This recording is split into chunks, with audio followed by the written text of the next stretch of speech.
Hello, sports fans. We hope you're doing well, and welcome to Charlie and Jake's Hot Takes. We have a great show coming up for you today. And Jake, why don't you tell us what we're going to be talking about? We're going to be talking some NFL free agency, some NFL draft, NFL quarterbacks, and some March Madness. What could have been? Yeah, obviously, some missed opportunities there. But we're going to start with the quarterback market. And obviously, it was a turbulent market this year. There was a lot of movement, perhaps the most in any offseason that I can remember. I think so for sure. A lot of movement with the guys. So in this segment, we want to maybe talk about our favorites, our least favorites, and Jake, you can get started on your favorite move. My favorite move, I personally didn't love a lot of the moves, but if I had to pick one, I like Nick Foles. You don't have to pay him a lot of money, but he's a good guy who could come in with a great defense, shown he can win, and he's a good team. This is similar to the Philly team that he took to the Super Bowl. So I think it's very similar and could be a lot of good results. What do you think about that? I mean, I definitely think that Nick Foles has the pedigree to lead a team to a Super Bowl. We've seen him do it before as a backup quarterback. But it's just what bothers me from that perspective is what have we seen him do when he's not wearing that green, when he's not wearing the wings on his helmet? He's really struggled outside of Philadelphia, and I mean, it is an anomaly. But at this stage in his career, with this much of a career that's gone on and how much he's been out of Philly and he hasn't really done anything, I think it's like a relevant thing. I agree with you there, but outside of Philly, he hasn't had great opportunities. Like that Jacksonville team last year was lackluster. This Chicago team, he's got some guys around him. They've got Montgomery. They've got Tariq Cohen. He's got Allen Robinson. He's got receivers. He's got a good O-line and a great defense. Obviously, he's not a guy that's going to be able to take a below-average team to the playoffs and the Super Bowl. But in a division that's very competitive, he could kind of get them over the hump and get them maybe into that 9-7, 10-6 range, I think. I think that that's definitely a possibility. But back to what you said about Jacksonville. Obviously, there are problems in Jacksonville. The whole Tom Coughlin fiasco last year, at the beginning of the year, Jalen Ramsey. It was a turbulent situation. But Nick Foles went 0-4 as their starter. Gardner Minshew went 6-6. 6-6 is not a bad record. And that really, I saw that when I was prepping, and it really was like, it made me think, was Nick Foles a problem? I mean, he didn't, his stats, he really didn't do anything. He 3 touchdowns and 2 picks. He was very pedestrian. But just the fact that he was a starter for 4 games and they didn't win one was very alarming to me. Well, I think we saw Nick Foles, right? We saw him get fully healthy against Kansas City, the Super Bowl champs. So that's a tough game. Then a collarbone, that's a bad injury. That's a serious injury. Aaron Rodgers really was never able to come back from it. It's a tough thing to come back from. So I don't think we saw a fully healthy Nick Foles like we saw in Philadelphia. And that game, he was off to a pretty good start when we first saw him healthy, motivated. And I think we're going to get him a rejuvenated guy if he could come out and win that Chicago quarterback competition, which I think he will. Yeah, to the Chicago quarterback situation. Well, I mean, we know what Mitch Trubisky is. All right, let me rephrase that. Do we think we know who Mitch Trubisky is? Do we think we've seen the best of Mitch Trubisky? And do we think that there's more to his game than what he's shown so far? Well, what I think is, which is really awesome about my favorite part about this whole situation, I think both Foles and Trubisky could be NFL quarterbacks. And I think that the competition will bring out the best in them. And if at least one of them, then we'll really see a really good guy. Because Trubisky and obviously Foles have shown flashes of greatness. And they're both at stages of their career where they could continue to be great. So I think that they have a lot of potential. And it's a good situation Chicago has. And I mean, at the beginning, when this deal took place, when the trade went down, everybody just immediately assumed since Nick Foles is getting paid all this money that he was definitively the starter. But I think I went a little bit unnoticed that he did restructure his contract. He's not making as much money guaranteed. A lot of it is incentive based. So whereas it would be bad if you were paying him $20 million guaranteed to sit on the bench. For whatever it is now, I think it was down to like $8 million comparatively. That's a huge difference. Yeah, that is huge. And that's more conceivable. Some backup quarterbacks get paid near that area anyways. So it's not like I don't think the money will be as much of a factor now that he restructured his contract. Yeah, but I just like the move for Chicago because even when Mitch Trubisky, you could say that they were inches away from going to the divisional playoffs against the Rams 2 years ago. And Trubisky was not stellar. He was 24-12, 3,000 yards. Like, that's something Foles or Trubisky could do, and that could get them to where they need to be because that's a similar team to the team they were 2 years ago. Still a great defense, still weapons on the outside, still a strong offensive line, still strong running backs. Like, the quarterback was missing, and hopefully one of these guys can bring it for them. 2 NFL-caliber starting quarterbacks. quarterbacks they have. Yeah, but the offense, it worries me. I mean, first of all, giving Jimmy Graham 2 years, 16 million, 9 million guaranteed, and a no trade clause I was don't love that. Yeah, that was. I mean, Steelers got Eric Ebron for 2 years, 12 million. That the Jimmy Graham deal was something. I mean, David Montgomery and Tariq Cohen are good. They're a good duo. I like them. Yeah. I think they have potential. Tariq Cohen, he really kind of fell off of a bridge, and I don't know if that was. I don't know why. He kind of wasn't the same guy. I mean, or when the quarterback's not playing well, it's really tough to get the offense going. Mm-hmm. So, but I think that this could light a necessary fire under Trubisky. But for Trubisky, it's so hard. I mean, obviously he hasn't been good, and that's on him somewhat. But it's so hard. He got drafted. He got drafted before Patrick Mahomes and Deshaun Watson. And he's also got to stay healthy, which I think is a huge thing for him. That shoulder that he keeps injuring. If you're in a quarterback competition, you can't stay healthy. That doesn't look good for him at all. And Foles doesn't have the cleanest injury history. Yeah. So it'll be interesting to see how hopefully neither of the guys get injured. But if one of them gets injured, the next guy gets the spot. I think it's one of those situations. I do not think one of these guys will start 16 games. I agree with both of these guys. All right, what do you think? What's your favorite quarterback move? I mean, I again felt that this fell under the radar a little bit, but I really like Teddy Bridgewater to the Panthers. I really enjoyed it. I think it's just one of those moves that's it's not super exciting, but Teddy Bridgewater is a really solid quarterback. He can run Matt Rule's offense, and he's just in the time that he's gotten, he's never done anything wrong. He might not light it up. He might not give you 4,500 yards. He might not win you the game, but he's not going to lose the game. Yeah, but the problem with that move, and this has nothing to do with Teddy Bridgewater. I love him, but he's going to have to win games in Carolina. They just lost their best player on defense. They're not great on the offensive line. They're not great on defense. They have a couple good receivers. Obviously, McCaffrey's great, but they're not such a setup situation like he was in New Orleans when he went 5-0, where he's just got to be a game manager. Now he's going to have to win games. I don't know if he can do that. In Carolina, it's not the same situation he was when he went 5-0 in New Orleans with great receivers, great running backs, and an overall great team. Yeah, I definitely see that. I mean, this is probably on paper the fourth best team in the division, but I don't think this is a this year move. I think this year is going to be a building year. I mean, it doesn't happen a lot that you have a first year coach, especially a guy like Rule, who we know he's doing it his own way, just based on who he's picked up, getting rid of Cam, getting rid of all everything they're coaching that he did. It's an organizational makeover. So I don't think this move is geared at this year, although I think they can be more competitive than most people think. But I think by year 2 or year 3, Teddy Bridgewater could anchor a really good offense. I mean, if you look at it from this perspective, obviously Christian McCaffrey, in my opinion, the best running back in football. He can do everything for you. He can catch 100 passes. He can run for 2,000 yards if you give him enough touches. And then receiver-wise, they've got some guys. I like they do have some guys from Ohio State. He's a player.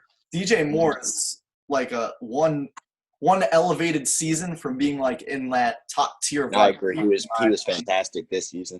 And then Robbie Anderson, I like Robbie Anderson a lot. He was a good player on the Jets. The thing is, the one thing with the Robbie Anderson move is Teddy Bridgewater is not the guy who's going to take the top off the defense. That's what I'm saying. It's it just doesn't make a lot of sense, the team. And also Curtis Samuel and DJ Moore. It's an offense that they want to take the top off you, and he's not the type of quarterback to do that. But I think that might be the schemes that he's been in. We don't know. We've never seen him test it, but I think that it's possible. I mean, if Matt Rule gives him the keys to the offense, maybe he shows us that he can do it. I mean, obviously it's not a guarantee. But at the end of the day, he's a guy who threw 68. He had a 68% completion percentage. So he was. This was last year. Yeah, let me read the stats. Last year, when he was 5-0 as a starter, he had 9 touchdowns, 2 picks, 67.9 completion percentage, and his completion percentage would have been 5th in the league had he qualified. And like you said, he was 5-0 as a starter. So, but I really think that's a very misleading stat. Looking with who he was playing with, best receiver in the NFL, top 5 running back, another great running back was Latavius Murray, and that's a great team. He's not getting that in Carolina, not even close. That's fair. But I just feel like this offense has so much potential, and even if you don't think he's going to take the top off the defense, I just think he's not going to throw the ball away, and you're going to let Christian McCaffrey dictate the games. And then if they really want to stack the box and play against Christian McCaffrey, Teddy Bridgewater can throw to a good receiver one-on-one. I agree with that. That's true. So I think But I that. have a question, right? Let me hear. You just paid him 3 years, $60 million, right? And Yeah. you got to say that this year they're not going to be great. And I know there were earlier reports earlier in the offseason about them tanking for Trevor Lawrence. Do you really think that he's going to be better than Trevor Lawrence in the future? I kind of thought that was going to be their plan. Go 2-14, 3-13. They really didn't have the talent, and get Trevor Lawrence, who I think could be really, really good. And now with Teddy Bridgewater, they're a 6-10, 7-9, 8-8 team, not a playoff team, but not a team that's in position to sign a great quarterback like Trevor Lawrence or even Justin Fields, who shows signs of maybe being better than Teddy Bridgewater. Mm-hmm. I think that it could be a stopgap move. You're right. It definitely could be where they make him the starter for 2 years and make him the backup for one. What we've learned from this offseason is and prior off seasons as well, the past 3, if you're a solid quarterback, if you have a decent track record, you're getting money. And if you're in the position and need a quarterback, you're going to have to pay a pretty good price. And that's just the reality of the situation. So I think out of the options that the Panthers had, I like this one the most. But I really wasn't in love with, like you said, I wasn't really in love with any of the moves either. Yeah. I don't think there was one that stood above the rest. Just a lot of guys throwing money around in desperation. So now let's talk about some of the moves we don't like. And what did you think was your least favorite quarterback move? I was debating with this one. It's weird. I was thinking at first, all right, this is my favorite. And then I looked a little deeper in and I was like, Phillip Rivers to the Colts really just it doesn't do it for me. I really don't think it's going to end well. I mean, so you have Jacoby Brissett, right? Mm-hmm. Jacoby Brissett and Phillip Rivers are polar opposites. They live on two ends of the spectrum. You have Phillip Rivers, who threw 23 touchdowns and 20 picks last year. He's a gunslinger. He's barely on the right side of 40. He has a well-documented career. He's played a lot of football, but this was less based off the stats and more based off of watching some of the Chargers last year, like watching that game against Pittsburgh, watching one of those games against Kansas City. He just didn't look like he had it. There were times I just don't think he's going to win you football games. And I think that Frank Reich, who's the coach for the Indianapolis Colts, he was Rivers' coordinator in 2017, and Rivers had a good year. But Frank Reich still views him as an elite quarterback. That's his quote. And or that's paraphrased, but he did say something along the lines of saying he really liked Phillip Rivers and he still thought he didn't see anything that indicated a physical decline. He thought it was more of a scheme. And I agree. If you watch the Chargers, I think that there's a lot of stuff going wrong, but he could still play like any other quarterback in the NFL. Like, he doesn't play like how old is he? 38, 39 years old. He was bad. 38. He was really bad this year. He struggled at some points with ball security, but he's also 2 years removed from an MVP season. 2 years ago, he was third in the MVP rate, and they were 12-4. And I think he's coming into a good situation in a bad division. Jacksonville's bad. We don't know about Houston. And Tennessee is going to be Tennessee, but they were still a 9-7, 10-6 team. And I think the Colts got an upgrade with Jacoby Brissett. I mean, with Phillip Rivers instead of Jacoby Brissett. Oh, yeah, I definitely agree with that. I just feel like just getting an older quarterback who's coming off the worst year of his career and asking him to lead you to the division, that's him winning you games. You're saying, Phillip Rivers, come in, you're going to win us some games. Well, Phillip Rivers is a guy, unlike Teddy Bridgewater, he's either going to win you the game or he's going to lose you the game. And I think that that's a risk that they're willing to take. 1 year, not like you're bogged down with him. And if he could come out and play and get you to the playoffs, it's a success. Yeah, I mean, there's certainly that way of looking at it. But I just see this I don't think his Chargers team, even with all the injuries they had, this Chargers team that he led to a 5-11 record is not that much worse than the Colts. Yes, but they were 5 plays away from 10-6. But that's kind of been the story. So hopefully, we'll see if it's the Phillip Rivers luck or if it was the Chargers luck. But they were very close to being a playoff team in a much, much tougher division with the champs, and Denver and Oakland were good, talented teams competing all year. I mean, if Adam Vinatieri is still kicking for the Colts next year, yeah, that is true. He might have the same issue. Yeah, that could be some Rivers luck. But hopefully they wisen up and realize that they have a chance this year. No, I definitely agree. So, Jake, what was the move that you weren't a fan of? So I'm going to talk about the big one now. I'm going to talk about Tom Brady. I didn't love the move. Didn't really make much sense to me. I didn't think it was Tampa Bay's not some luxurious city. He's old, and it's a downgrade from last year. Tampa Bay is not as good as New England was last year with that great defense. And Mike Evans is an over-the-top receiver. So Tom Brady at 42 does not have the arm strength to get Mike Evans what he needs to be and maximize his potential. In a very brutal division, Atlanta's going to have a rejuvenated year. Carolina's going to be a mediocre team, but I don't know. Did you just saying they were going 2-14? No, I didn't. I said that without Teddy Bridgewater, they could go 2-14. I just don't see the move. I just don't understand. 42 years old, he should have stayed in New England or gone to the Chargers. This just isn't a very good team. What's he doing there? Not a great offensive line, no running game. He had 3 great running backs last year. Now he has 0. He has a defense, good pass rush, no secondary, not a great offensive line. I just don't know what he's doing. From the defensive standpoint, just for Tampa Bay, I think their defense is up and coming, but obviously we want to talk more about Tom Brady than the defense. But just but up and coming, he's 42 years old. They got to be there. I like the Tampa Bay defense. They improved a lot last year. And, there are issues. There are definitely issues on the team. But for you to say that Tom Brady he can still – Jake, at the beginning of the season, he was throwing really good ball. Like, he was playing great. He tore through a Steelers defense that ended up being pretty solid. He tore through a bunch of defenses, and then – and a scheme that was set up for him, though. That's a Tom Brady scheme. Those quick hitters, great offensive line, and you can say whatever you want about those receivers, but they knew what to do. They knew to get to their spot. If he says 12 yards, Edelman's at 12 yards. It's just a culture. He was a product of the New England culture. Now at 42, coming into a culture that is far from the New England culture, how's he going to act? And an offense that just isn't set up for him. I think you're doubting a little bit too much Bruce Arians. Bruce Arians has worked with Ben Roethlisberger, Andrew Luck. He's had he rejuvenated Carson Palmer's career in Arizona. If he can rejuvenate Carson Palmer's career in Arizona, I think he can take a 42-year-old Tom Brady who's still playing good ball. I think that was a great Arizona team, though. That was a very good team. You're right. But I think Tom Brady is still playing – like, he still had 24 touchdowns. He still only had 8 interceptions. He still threw for over 4,000 yards. Well, I don't think he's still going to be Tom Brady. I don't think he's going to be a big interception guy. But just the numbers have gone down. 2015, 36-7. 28-2 in 2016. 2017, 32-8. Then 29-11. And now down to 24-8. He's on a decrease. So how much lower is he going to decrease with a much worse offensive line? If you're going to be an older quarterback, you need a good offensive line. Fair. Which Phillip Rivers has. Phillip Rivers does have a better offensive line, but I mean, there were only a 2-sack difference between the Chargers quarterbacks and the Colts quarterbacks. But back to our original, Brady. I think Chris Godwin I really think you're underestimating these guys. Mike Evans is a deep threat, but he can do anything. He can run the crossing route. He can run slants. He can run a 10-yard out. He can really do anything for you.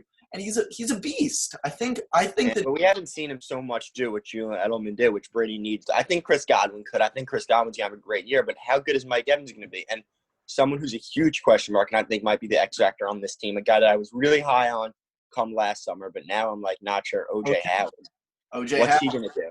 Guy was great out of Alabama, was really had a lot of expectations for him, and now what? I mean, terrible last year. Had games with 0 catches. Well, I mean, a tight end is a safe throw usually. You get a couple 5-yard, 10-yard. Which Brady loves. Which Brady loves and Jameis Winston is heavily opposed to. Mm-hmm. And I think that O.J. Howard, I don't think he's going to ever be as good as people originally thought. I mean, people thought his draft during the draft when he was picked that he was like a top tier in that he had the potential to be a top-tier Kelsey, Ertz, Gronk, that type of mold. I don't know if he's that, but I think that Brady didn't have who played tight end for the Patriots last year? And I'm genuinely asking because I don't know. They didn't have a tight end. Yeah. Brady's going to be excited. He's going to use O.J. Howard, who has a lot of physical gifts. He can play. Definitely. He's had games. Like, he's definitely showcased it. He just hasn't been consistent. And I think that's the type of guy who's going to benefit so much from having a guy like Tom Brady, not only on the field, but off the field, at practice. Having Tom Brady in the building, I think he's a culture changer. But this is what it comes down to, and I think this is what it comes down to. Jameis Winston, who, although he had his mistakes, interceptions, which not all 30 were his fault, still was top of the league in passing. 25 were. Second in passing touchdowns, led the league in passing yards. Can you tell me that a 42-year-old, going to be 43-year-old Tom Brady is 3 or 4 games better than Jameis Winston. Can get you from 7-9 to 10-6, 11-5. And if you could do that, it's a great move. But I just don't think so with the way it's set up. I think it's certainly a possibility, and I think Tom Brady has something to prove. You know he wants to prove that he's not just a Belichick scheme, and this is a late time in his career. Well. Let's see how much he really wanted to prove it. Because if he really wanted to prove it, he could have gone to Miami or he could have gone to the Chargers where he would have played New England and kind of done that. But I think he's a little scared, and he knows that he's 42 years old. But we're going to fault him for going to the team with the best receivers. I mean, it's a quarterback's dream to play with two guys who have elite potential. That is true. Chris Godwin, I mean, you can't talk about him enough. He's really good. He's good, and he out should. of nowhere. And Mike Evans is first class. And I think Brady still has a couple of deep balls in him to take the top off. It's going to be a different Tampa Bay team. They're not going to play the same run and gun way, I don't think. I think it's going to be a little more methodical, and I think that that's going to be a better thing for them. I'm excited. I'm really excited to see Tampa Bay play. All right, now let's go. It's intriguing. Let's talk about my boy, Cam Newton. What do you think about him? Well, Cam Newton, just a couple of notes. On Wednesday's episode of Sports Center, Jeff Darlington reported there's no real demand for quarterbacks right now, talking about both Jameis Winston and Cam Newton. And Andy Dalton. And Andy Dalton, all of them. So that was an alarming thing for me to read.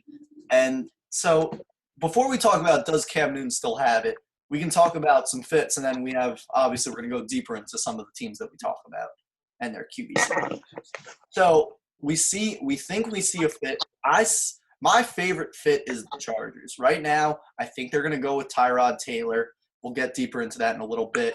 But if you're going with Tyrod Taylor, you want a mobile quarterback who can make things happen in that way, who can run an offense that's more like spread and fluid. Mm-hmm. Cam Newton can do that for you. And now that Cam is getting released, he's being released by the Panthers, it becomes where you could get him on a one-year deal. For the Chargers, I think it's almost a done deal that they will be taking a quarterback in this year's draft. Well, that's what I'm saying. I'm saying, why are you going to waste a draft pick when you could get Cam Newton? Right? Because you're going to have to bring in another guy with Tyrod Taylor. I think that's a given, that you're going to need to bring in some competition because Tyrod Taylor has proved that he can be good, but unchecked with no one else backing him up, it's just unrealistic. So why would you waste a draft pick when you could get a guy like Cam Newton who could fit the scheme? So I just think Cam Newton, he's got it. He just has it. I don't think he's the same guy from 2015 where he had a great year, but he can win you games in a good team. He can get you to the playoffs. Yeah, I think that he definitely still has something. He's definitely not done, in my opinion. I think he still has some competitive good football. He's not going to be 2015 MVP Cam Newton. Well, yeah, but I don't know if anyone could get to that level. Very few guys. No, for sure. And then another team that has a need is the Patriots, but that just doesn't. For me, at least, that makes no sense. I think we're going to see. But they got to get another quarterback. So do we think they're going to draft someone? Andy Dalton, what do you think is going to happen with New England's quarterback situation? Well, for New England, I think they draft somebody third or fourth round, maybe.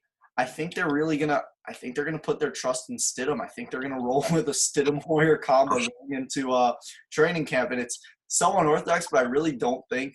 I mean, I feel like if Andy Dalton goes on the market, Andy Dalton just seems like a Bill Belichick guy. He's never been a talker. He does what he needs to do. I love Andy Dalton. I think the guy can win. I've seen him come in, and he was just in a terrible situation last year. They were all. But I think that was not on. Cincinnati has been a playoff team with Andy Dalton. He's gotten teams to the playoffs with less talent than New England has. New England's going to have the best defense in the league. So can you really waste a year with that great defense? Because eventually you got to get new contracts. So you're not going to have this great defense forever. They already lost Van Noy.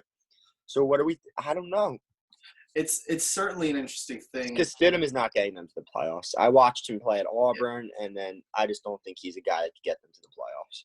So, yeah, again, for Cam, he could, if neither of those teams come calling, I think if either of those teams call him, he's going there.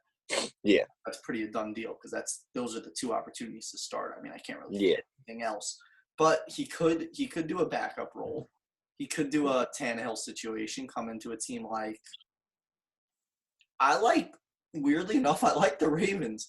And not because he's going to play over Lamar Jackson. I was reading in an article, ESPN, where they were talking about fits for Cam and Jameis.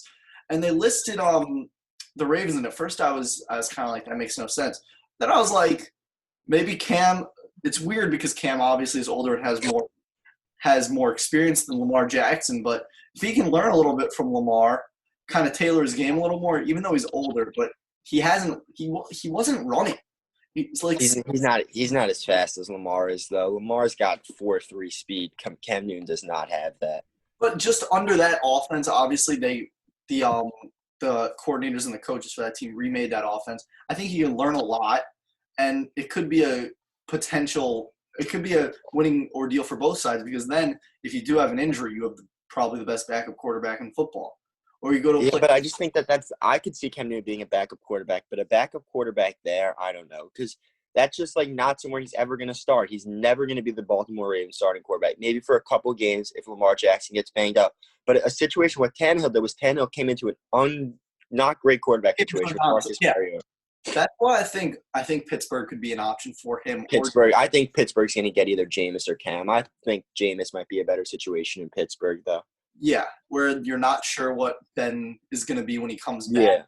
Yeah. Even if he does come back, how many years does Ben have left? Yeah. It does make a good amount of sense, either of those guys. But here's my out of left field. So obviously the Jaguars have done so many moves that have made everybody cringe. Obviously trading Calais Campbell for a fifth, trading AJ Bouye for a fourth, I believe. Yeah. Just like getting really dimes on the dollar for good players. So maybe, right now, I mean, as it stands, who's coming to that stadium to see a team that's not really trying and really upsetting the fans? So this could be a move where you get him. He has a competition with Minshew. I think Gardner would still start the season, but Gardner Minshew has a couple of rough games. Boom, Cam Newton's in. He has an opportunity with a team where if they do well, it's him. If he goes to one of those teams, for example, if he goes to Pittsburgh, he ends up starting. They have a great defense. Mm-hmm. And he might not play that well if he can win. Jacksonville would present the unique opportunity where if they are winning, they're successful on offense, it's him. It's him and Fournette. I think Jacksonville's a great spot, but I don't think he's shallow enough that he really cares about how he's winning. Like if he goes to Pittsburgh, Ben gets hurt, he starts winning. No, but that's a prove it. I'm saying if he makes Jacksonville a winning football team, he will get the credit for that. Not only like to pump up an ego or something. I more mean within future contract considerations and in his neck, because I think wherever he goes, it's a 1-year deal. Yeah, I like Jacksonville a lot. I think that's a fit, and they have a couple guys. And what's Jacksonville picking? They're picking. They could get CeeDee Lamb, Jerry Jeudy, Ruggs. They're going to get another receiver. They have some talent there. DJ Chark was great. Fournette. That's and who knows what that defense could do. So I think that's a good fit. And isn't devoid of talent. Still Josh Allen. Yeah. And God, nobody knows what's up with that situation. But hopefully but if they get Cam, who knows, that could kind of put them in the winning direction. And I think Cam would be starting over Gardner Minshew. Like we said in the previous segment with Phillip Rivers, that division is so wide open. So wide open, yeah. Really, especially with what happened with Houston. I still think it's Houston's division to lose, but very wide open division. Yeah. So now we talked about the fits. Do we think Cam Newton is still an effective quarterback? Yes, absolutely. Absolutely, he's still a top 15, 20 quarterback in the NFL.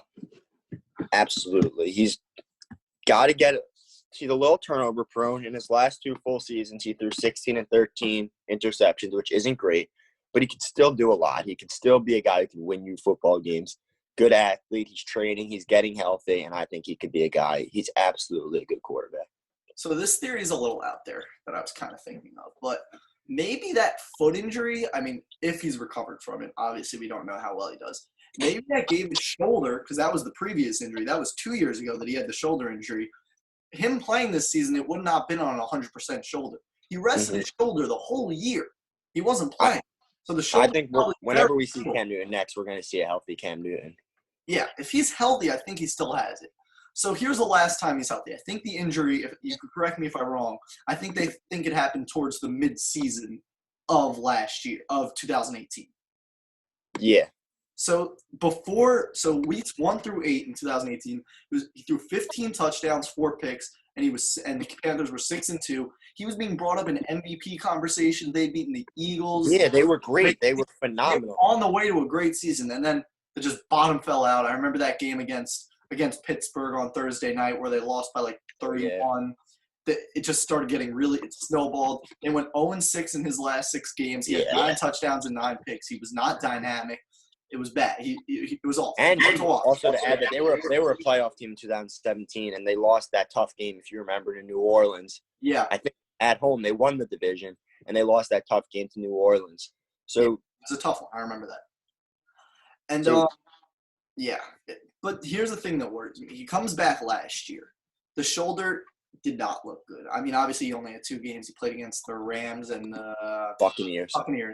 On Thursday night, which is the game that everybody remembers because it was a really rough one. And he just didn't look right. But he had a 56% completion percentage, which is just not passable in the NFL. And the other thing was he had -5 rushing yards. If that part of his game is gone, where he can't be a runner, I don't know how much I trust him because that's such an important part of his game. I don't know how much. I like him, and I think he could throw the ball a little bit. I think he's still mobile, but I don't know how much we have left of him as a runner when he's going to be able to getting 6 to 10 carries a game. Around the goal line, I think he'll still be able to push him, but I just don't think he's a guy, especially injury-prone now, who's going to be able to be taking those hits. But I still think he could throw the ball around, and I think he's still a winner. He's got that championship pedigree to him, which you can't undervalue. So I think if you put him in a good situation, he can build the team up. He's still young, going to get him on a good deal. So who knows? I mean, from the perspective of a Jaguars or a Patriots or Chargers, what's the harm? Each team is either drafting a guy or has a guy who they think might be it. So giving Cam Newton a 1-year deal, if he goes off, you sign him to a big Ryan Tannehill-like extension, and you have a quarterback. If not, you move on from him. It's not going to be that expensive. It'll be And what we said about Chicago, too, putting another guy can only lead to more competition. Yes. So, and he's not a guy who's going to cause rifts in the locker room like Antonio Brown. He's a good locker room guy. He's a good leader. He's a charismatic guy. I think that he could just help a team. He could bring some swagger to a team. So we talked about 2 Cam fits in Chargers and Patriots. So do you want to – let's just go a little bit more in-depth on what their QB situation is right now. So for the Chargers, Tyrod Taylor is the quarterback 1 as it stands. His last season as a full-time starter was 2017. The Bills made the wild card game. He had 14 touchdowns, 4 picks, 63% completion percentage. And in his 3 years as a starter, 2015, 2016, 2017, they made the playoffs once. He was, again, similar numbers, 17 touchdowns, 6 picks, 20 touchdowns, 6 picks. And he rushed for 1,500 yards in 3 years. So basically, he's a very average mobile quarterback is what I get. But there's another guy in Los Angeles with the Chargers, Easton Stick, from North Dakota State. I like a lot. I like him a lot. I think obviously we've never really seen him, but Carson Wentz has been so great out of that program. So who really knows what could come with him? And I think they're going to give him a chance. I think hopefully he's doing good in practice, and hopefully he gets a chance to compete for the starting job. I think there's going to be a competition for the starting job with the Chargers. So whether it's between him and Tyrod Taylor or someone else and Tyrod Taylor, there's going to be a competition for the starting job. And should be noted, Tyrod was supposed to be the placeholder for Baker Mayfield 2 years ago with Cleveland. He played 3 games, and he was very disappointed midway through week 3 against the Jets. And he had like 49% completion percentage. Obviously, it's a small sample size.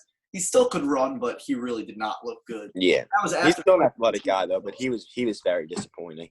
Yeah, the Browns thought they were going to be able to roll with him for like 8 or 10 games until or maybe even the year. It just didn't work out. Even in Buffalo, he was disappointing when they gave with Nathan Peterman. So he still never proved that he could be a legit franchise quarterback. But this is the best situation he's ever been in with all the weapons they have around him, with Austin Eckler, Keenan Allen, Williams, Hunter Henry. They have guys around him. They do. They have. That's what I'm saying. That's why That's why I think Tyrod might be able to do some good with that team. I mean, like we said, like he's not going to throw picks. He's like a Bridgewater, except you take away the throwing ability and you morph it into running ability. That's true. You know? He's very safe. He's not going to throw picks, but he's not going to win you games. And I think that the Chargers. Is it a defeatist attitude because you're like, we have Patrick Mahomes in our division, we're fighting for the 7th or 6th seed, we're not winning the division? Is it that type of thing where you're not going to go all in on a quarterback because you think that it's not going to make a difference in your division? Well, I think it's a very desirable spot, though. It's a very good offense, great city, some guys on defense, and I think now there's 3 wild card spots. You don't really have to worry so much about winning your division. You could come in second place in that division. You're a playoff team. So now also just to quote Anthony Lynn on Tyrod. So Anthony Lynn is the Chargers coach. And he said, I'm very familiar with Tyrod. I would say right now it looks like he's in the driver's seat, but no position is final until we get to training camp. And then he also said, we're looking at everybody. I want to turn over every single rock. So, yeah, we're looking at everybody. Yeah, so there's going to be a lot. Yeah. We're not done talking about this for sure. Yeah. So, and also they have the 6th pick.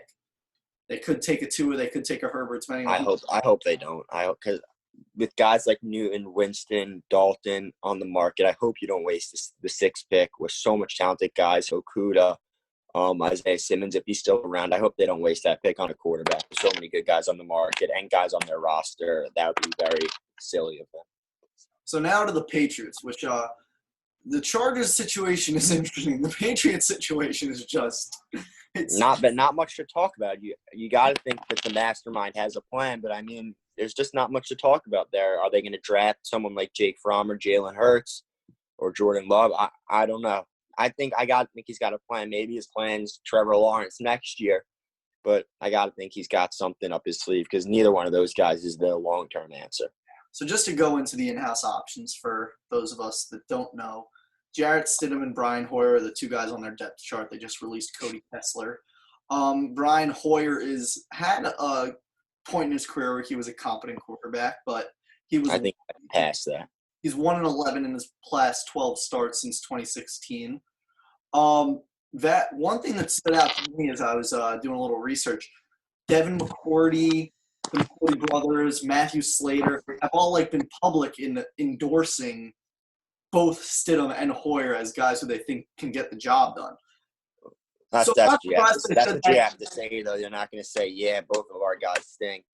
But no. The only reason I'm saying that is because those are guys who those are high up on the Belichick tree. Those are guys who are. So I think that maybe this is more of a hunch than anything, but maybe they know something we don't. Maybe they know that the plan is to stick with those guys. Obviously, plans can change. Anything can happen. But just those guys of those those are some of the longest tenured Patriots. So that just interests me. It could be nothing, but I was just thought it was an interesting nugget. And per USA Today, they've had meetings with second-tier QBs. They met with James Morgan from Florida International after the East-West Shrine game. They've been doing due diligence on the guys like you said, Jake Fromm, Jordan Love. This guy Jacob Luton from Oregon State, who's actually 6'7". He's massive. He's a 6'7" skinny guy who can really throw the ball. He's an intriguing guy for me. That would be interesting. I think we'll see them at some point in the draft in next month pick a quarterback. I expect to see that for sure. And then into Stidham, I mean, if he came out of school a year before he did, I'd be so much more interested in him because his stats for his 2018, his junior season, it was his first year at Texas A&M because he transferred from Baylor. He threw 18 touchdowns. Auburn. Sorry, I messed up with somebody else. But when he transferred from Baylor to Auburn. Yeah, from Baylor to Auburn. Yeah, sorry. But so he had 18 touchdowns, 6 picks in 2018. 2019 he had 18 touchdowns, 5 picks. But what really alarmed me was his completion percentage dropped 6%, which is that's a number. What was his completion percentage? It was 66 his first year as the Auburn starter and 60%. 60% as a college quarterback is just – that's very alarming to me because very rarely you see a guy increase his completion percentage from college to the NFL. Oh, yeah, never increase. It's hard. So I think it's going to be tough. That was another big alarm with Josh Allen, who had a low 64% completion percentage at Wyoming. So I just don't know if he's going to be able to bring that up. That's very alarming. But he's in a good situation. But I got one crazy scenario for you for New England, which I heard them talking about. We got the 23rd overall pick. We got their 3rd round pick and Julian Edelman to the Lions for that number 3 overall pick, and then they could select a quarterback there. That's what I heard. Crazy. So the Julian Edelman, so the Patriots to the Detroit Patriots would continue the mass exodus of Patriot players and picks to Patricia in Detroit, which would be just how many guys were former Patriots, their whole defense.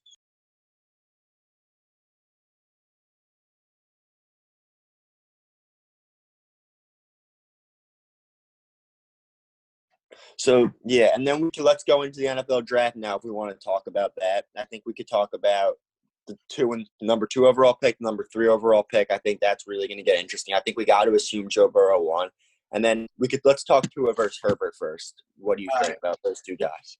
So, I look at Tua and it's just I love him, man. I really like what he brings to the table.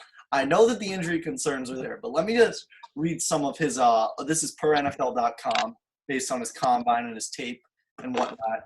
So they said he really does fit the mold of dual threat QBs, and just to elaborate on that, he's only 6 feet tall, and if this was 2010, people look at him and say he's a second round quarterback. But obviously the way that guys like Jackson, Russell Wilson, Drew Brees have become stars in the league, some of our best quarterbacks are smaller guys. That's really not a concern for me anymore. I don't look at it as small. The height doesn't concern me.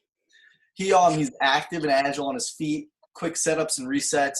He has a rare upper body twitch that allows for a fast release. And if you watch the tape, you can see that he rips the ball. He gets rid of it so quick.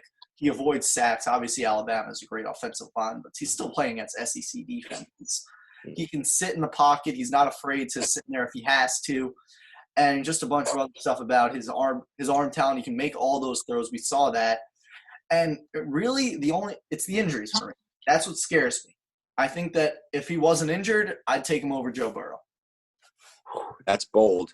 I really like Tua Tagovailoa. Well, two things that I really love Tua. Watching him play at Alabama, he's a treat to watch. Can sling the ball around. But I'm gonna go with Justin Herbert. 2 major reasons. One, and this applies to Joe Burrow too. The SEC is not a quarterback factory. They're the best for receivers, best running backs, best for everything. But they do not generate a lot of great quarterbacks. Matt Stafford and Cam Newton are the only legitimate quarterbacks who came out of the SEC, and they still haven't done great numbers. Alabama's never really generated a successful NFL quarterback. So I don't know, and I think that's because he's playing with far superior wide receivers, far superior offensive linemen. He's never been tested where he's going to be coming into a team like Detroit or Miami, where he's going to be playing with not as great guys, and he's going to have to be making the great plays for this team. Well, I like a situation like Detroit or Miami because I think, obviously we'll go a little cross sports reference here. I could see him being a Joel Embiid who he rehabs the whole first year. If you're in that, especially with Detroit, I love the scenario where Detroit takes him because they have Matt Stafford on top. Matt Stafford is still a very good quarterback. You run with Matt Stafford for a year or two, and then you have Tua waiting. I know it seems like we've become anti the wait-and-see strategy. We have become anti the wait-and-see, yeah. Personally, I still like it. I mean, Aaron Rodgers sat on the bench for 3-4 years. Philip Rivers sat on the bench for 2-3 years. It has learning from a really good quarterback and just learning the ways of the NFL. I think it's still a thing that can work, and especially for a guy like Tua, who he's loved by his teammates, he's loved by his coaches. He has that great attitude. He just seems like the type of guy who's Another thing is Tua's a young guy. Tua was only at Alabama for 3 years. A guy like Tua's 21, Justin Herbert's 22, almost 23. So I think you still could get a guy 23 years old after waiting 2 years, which could be very nice. But I think the big thing, though, is the contracts. So if he waits on the bench for 2 years, then you only get 2 years of him on that rookie deal, and then you have to give him that big contract if he's the guy you expect him to be. Mm-hmm. But I just feel as if you're really confident in him being that guy, it's a risk you have to run, I think. I guess so, yeah. Just some things that I feel about him, his mentality, coachability, stature, and talent, I think they show a lot of Russell Wilson. I see. Yes, but it's easy to be coachable at Alabama when you're smacking everyone by 35 points. It's easy to look good when you're smacking everyone and you're out of the game at halftime. So I think that I don't know about that. And then he's compared to Herbert. Herbert, I also think I'm not that. If I'm going to be honest, I'm not the biggest Justin Herbert guy. And so he obviously fits the mold. He's 6'5". He's a big body. He can make a lot of change the program around. Yeah, he's big for them. But one thing is, this is another from NFL.com and their analysts. There are a lot more red flags on him based on a lot of Tua's red flags a lot of them are injury and injury based because obviously he's been Let's injured. not overlook that injury, though, because the No, hip let's injury not. is a serious injury, It's almost one of huge. the worst ones you could get. That's tough to come back from. Bo Jackson never was able to same after that same injury. But he has looked. I mean, he just posted a video on his Instagram a couple of days ago. He was throwing. He looked good, and the recovery rate that he's been going at, it's been faster than what they expected. Like you remember when the injury happened, they were talking about him being so injured that he was going to fall to the second round or late first. That is The true. fact he's popping up in the top 10, I think, shows that although teams are still very wary of what the injuries were, they're very impressed with the way that he's healed up. Yeah, but you don't know how great he's healed up until he straps on shoulder pads No, and takes that first step. Definitely. But for Herbert, he's a little bit, his throws are a little bit flat. He has a little bit of lack of touch at some points. This is per the scouting report. And the way they put it was he's more mechanical and less maestro. So how to read that is basically Tua might be a guy who's gonna make a bunch of moves, make a crazy throw downfield. Herbert's gonna be more of a guy stand in the pocket, make the quiet read and go on. And that's safe and that's good, but I just don't know if he has the creativity that is a marker of NFL quarterbacks. Well, today. here's the biggest thing that worries me about Tua is, let's just say he goes to Detroit or Miami. That means that from college to NFL, he would be getting a downgrade at wide receiver. His receivers at Alabama last year would actually be better than his NFL wide receivers, and he's obviously going against far superior defenses. So do we really think that he could take that to the next level like that? Like Justin Herbert is obviously playing with some toys that he's never had access to. Wherever he goes, Miami, he's going to get Devontae Parker. If he goes to the Chargers, he's going to have guys like Keenan Allen. Well, Tua is accustomed to having guys like Jerry Jeudy and Henry Ruggs who are just running flies, and it's a touchdown. They're playing rock, paper, scissors over there for who's going to score. Yeah. I mean, Tua, that's a very valid point, and but I just have trouble putting down Tua because he had a great team. I mean, I know it's something that might take a little getting used to, and that's where I think it will help him that he might not play out of the gate. Mm-hmm. I mean, Justin Herbert, I think in all likelihood, I think he's going to go to LA I think this year the draft trades could be there. It's going to be an interesting draft. Obviously, everything's being done telecommunication-wise due to COVID. And so it'll be interesting to see if that affects like more activity or less activity or if it has any effect. But I think that just based on this year's draft and the quarterbacks and just everybody, there's a lot of teams who could trade down, could trade up.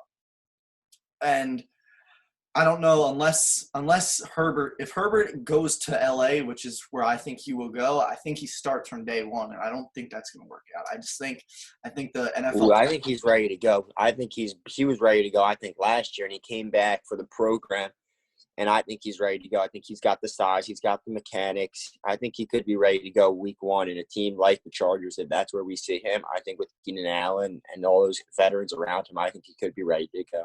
Yeah, and where I think that Tua is a Russell Wilson, I think Herbert's like a Joe Flacco.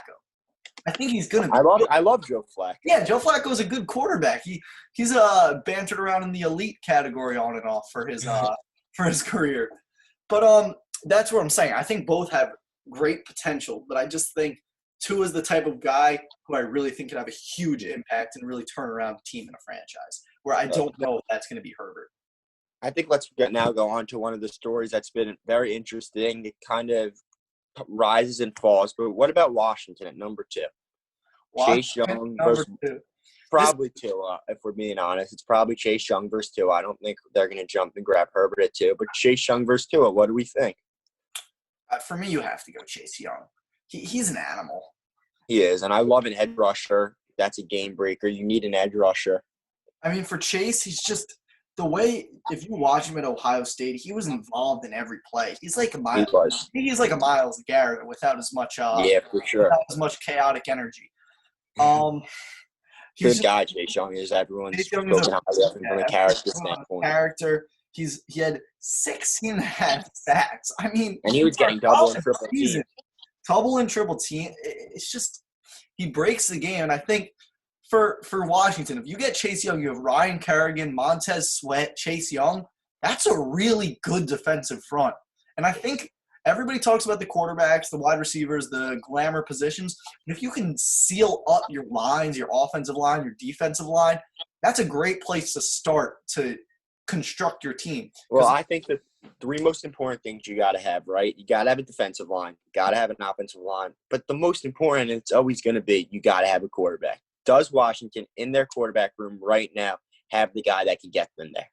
Because Washington is not going to get a number 2 pick for a long time, especially if they pick Chase Young.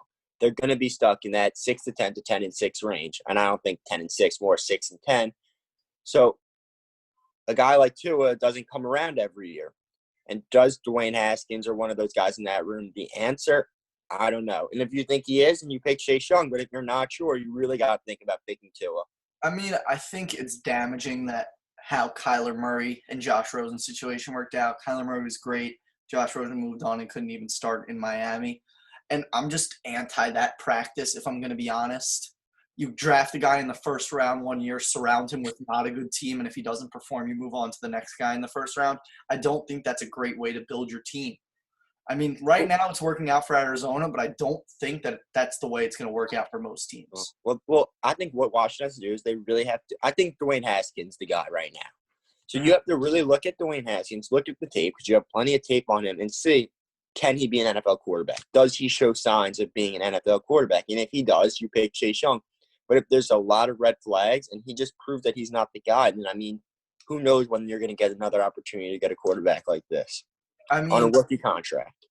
Dwayne Haskins, if we could just go a little into him, he obviously struggled a little bit. There was definitely some red flags, but towards the end of the year, he really started throwing the ball better. Him and Terry McLaurin, they played together in college. They had a nice rapport with each other. They have some good guys on that offense. They've got Kelvin Harmon Jr. from NC State, who I like a lot. Steven Sims has like a Tavon Austin kind of vibe where he can do a lot of different things.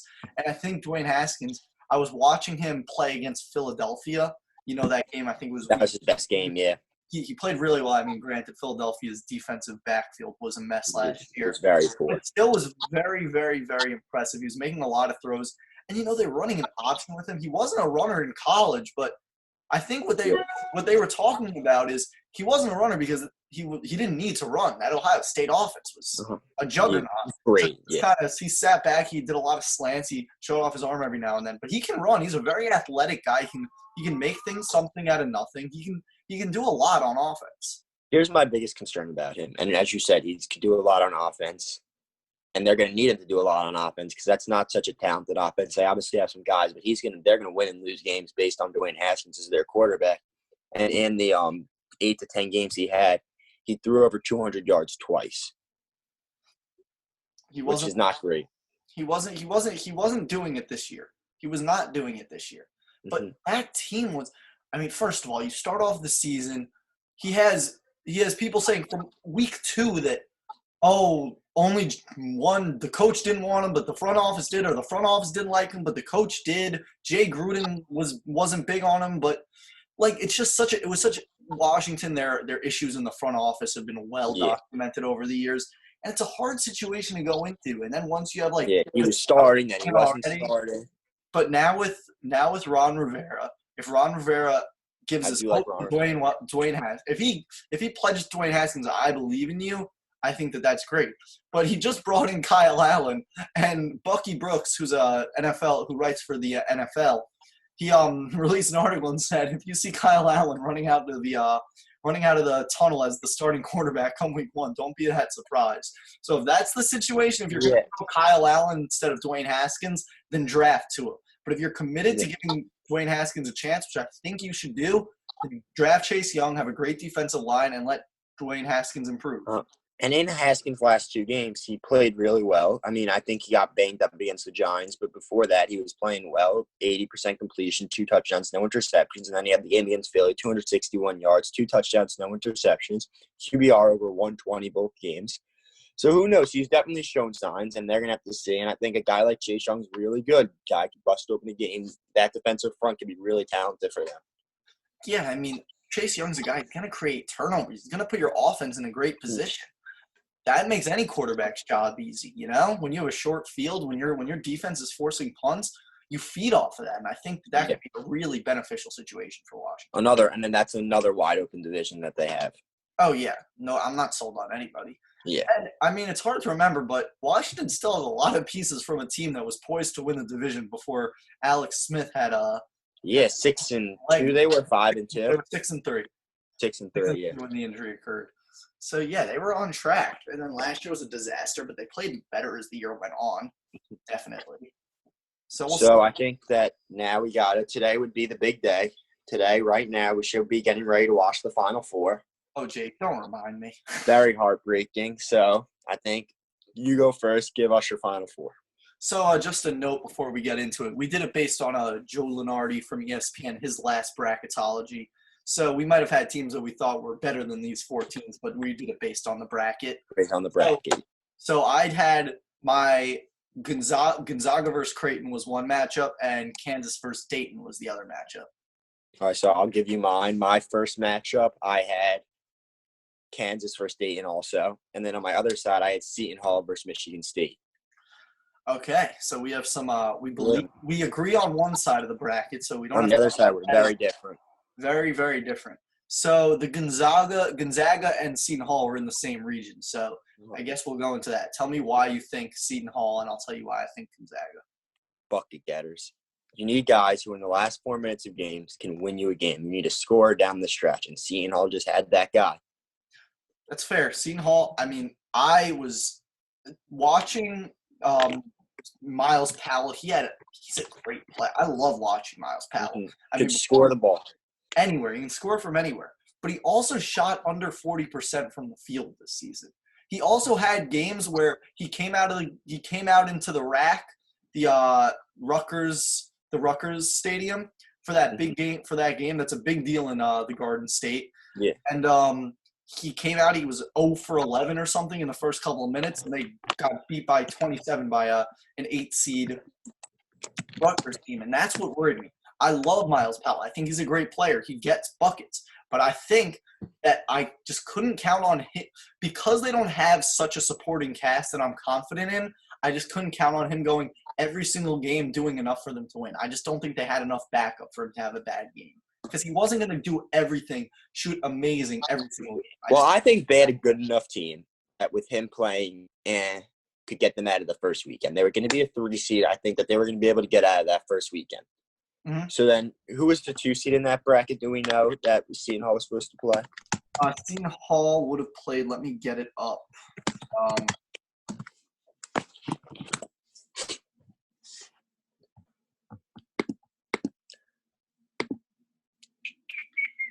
So Seton Hall would have been against.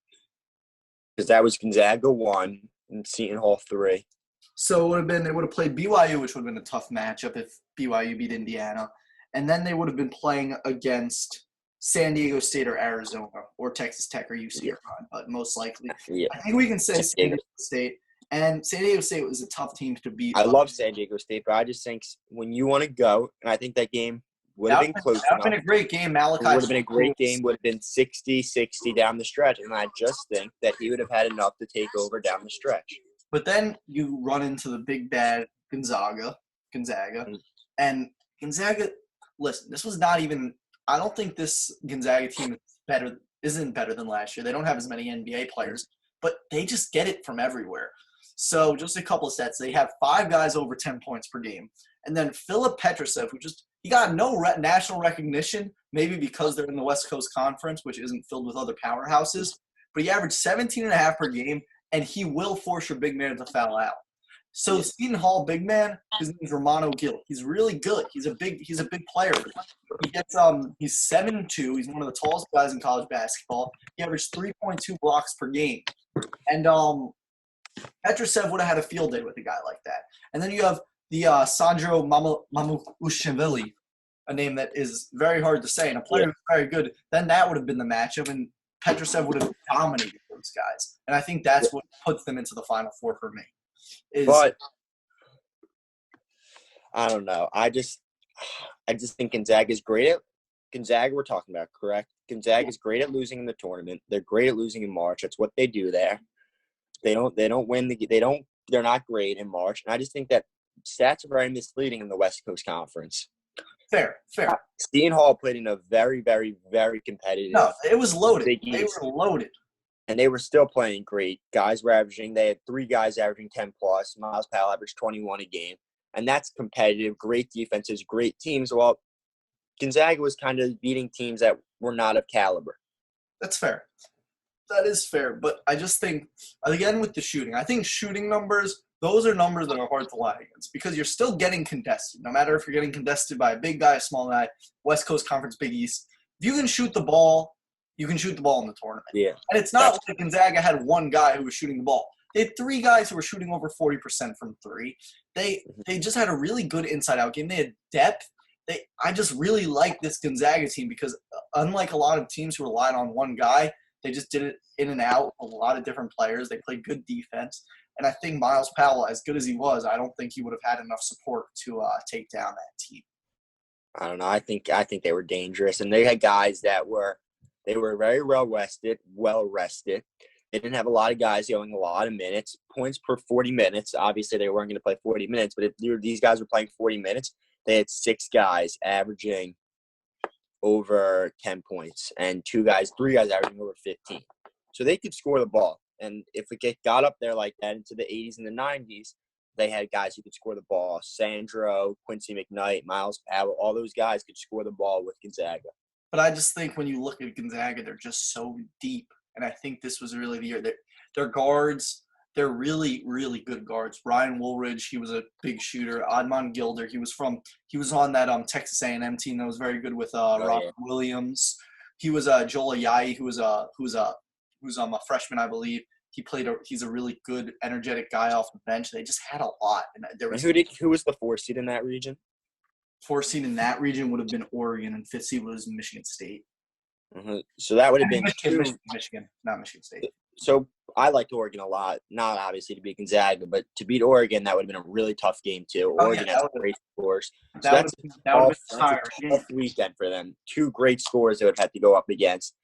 2 first-team guys, 2 first-team All-Americans they would have had to go up against. That's tough. Like San Diego State, that wouldn't have been easy for Seton Hall. That's true.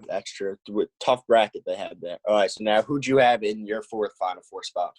So I had the Creighton Blue Jays. And they were the 2 seed? They would have been, per this, they were the 2 seed in the bracket with Baylor. I don't know. Neither of us had Baylor, which is pretty funny. I have Michigan State. So that our Sweet 16 would have been the region championship for us. But so right now it seems like I'm trusting depth and you're trusting individual performances. That's a year-long thing for Mark because you look at a team like Virginia who won it last year. That wasn't a one-man show. Yeah, but they had guys who could score. Kyle Guy could score down the stretch. Oh no, yeah, they had guys. But I think this Creighton team, they were just so undervalued. You were talking about with Seton Hall how good the Big East was.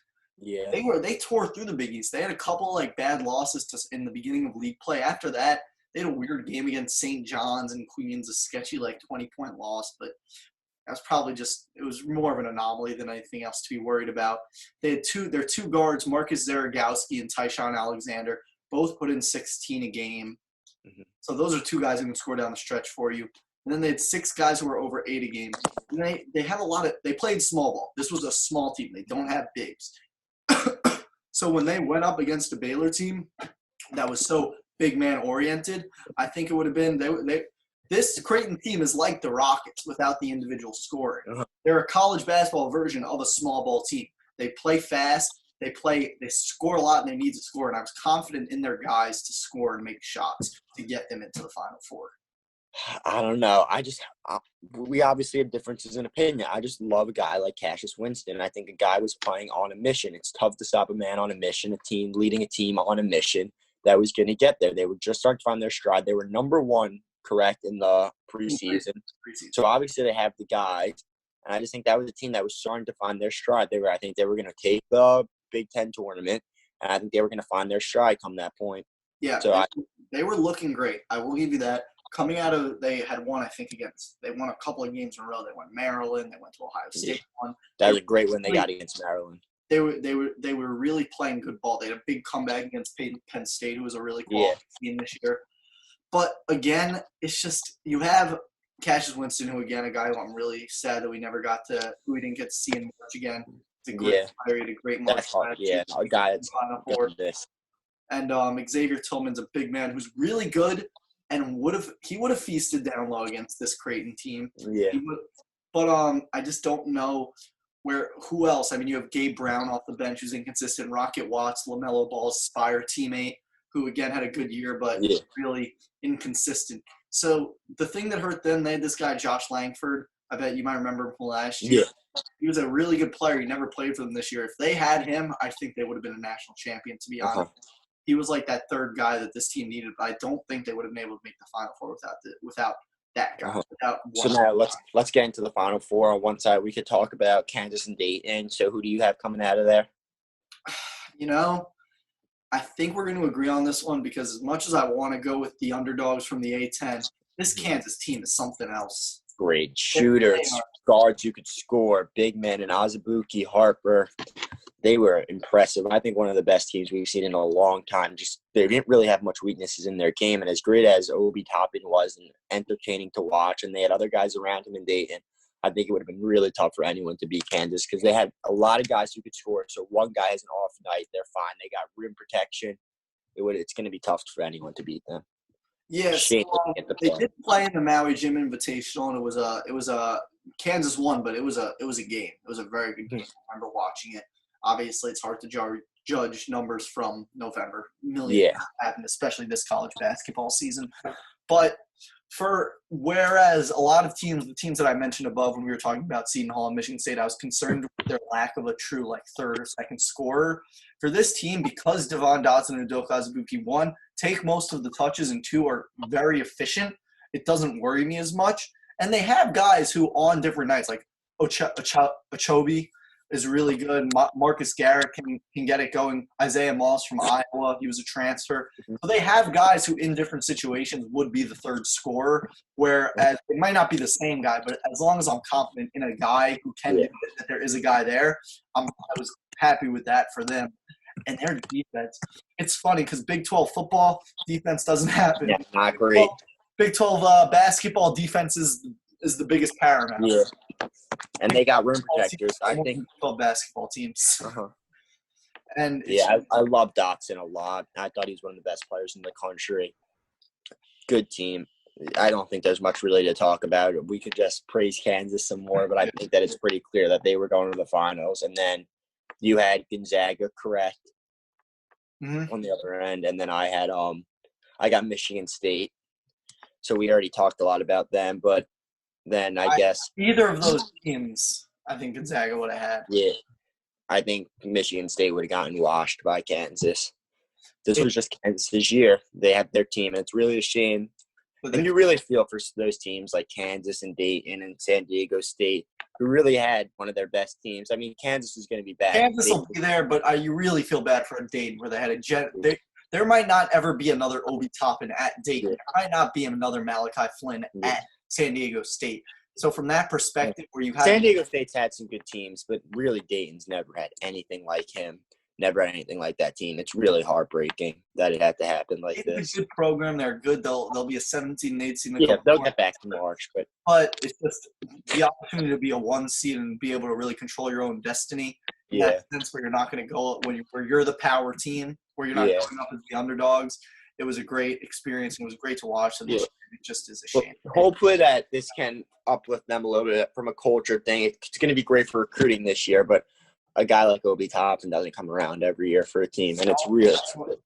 Point guard Jalen Crutcher, who is also so underrated. He was 15 points per game, 4 assists, 42% from three. He was like the engine for that team besides Obi Toppin. If Obi Toppin was having an off night. They had plenty of guys there who could have played. They were ready for March, well-rested, didn't have to play a lot of second halves. They were going to be ready. If that Kansas Dayton game ended up falling in the Final Four, that would have been a treat for college basketball. Would have been a good game. Would have been a great game. Would have been one of the best games I think we've seen in a long time. Right up there with some of those that Duke Kansas game from a couple years ago with Grayson Allen. I'll remember that was a great game. Sviatova Mihalik. And the other guy, he was really good. So now that we're on the topic of, I think we'd be remiss not to talk about Kirk Herbstreit and Dabo Swinney's comments that happened this week, where Kirk Herbstreit was very pessimistic about it. and Dabo Swinney was optimistic about it. So I don't think there's a lot that we don't really know, a lot of the information. I think that what the meeting yesterday with Donald Trump gave us some hope, as he said he hopes that fans back in arenas by August and September. But I just don't love that comment by Dabo Swinney. I, more than anyone, want to have football. But a guy to come out like that, who's uneducated on the topic, to say that they're having a college football season, and I think if they don't, he's going to look like a donkey. So, and he's still traveling, which I don't like. So I think he needs to wisen up a little bit.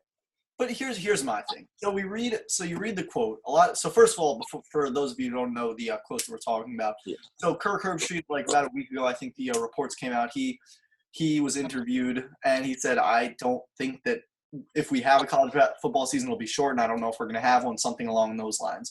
Then a couple of days later, Dabo Swinney, who's Clemson's head coach, came out and saying, "I think that we're definitely going to have a college football season." But the issue with this is, we read the quote. The quote is the headline, and this is what happens a lot.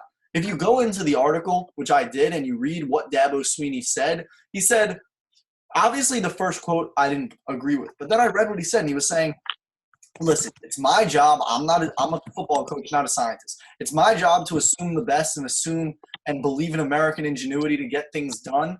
And he even admitted he knows he's not a scientist, but he said, I'm going to keep believing until I can't. So I think that it's an issue of headlines that kind of were misconstrued. Yeah. He wasn't claiming to be a scientist. He was trying to be optimistic. Yeah, but there's a difference between being optimistic and saying, I really hope, I'm confident. But he said there's going to be a college football season. This is America. But so then if September comes and he doesn't, then, I mean, he's going to be a guy who doesn't look. He's putting his name on the line. He's allowed to do that. Yeah, he is allowed to do that. It's at his own risk. That's why we're allowed to criticize him for it. Exactly.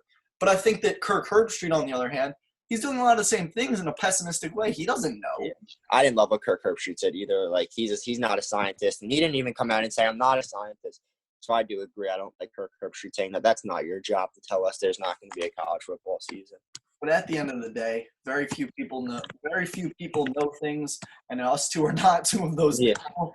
Yeah, so we can't really talk much about it. We hope sports are back as soon as possible, but while they're on, we will be here. Hope you guys enjoyed today's show, and we'll be back hopefully next week. And have a good week. Stay safe, and keep watching us. Thank you. See you soon, everybody.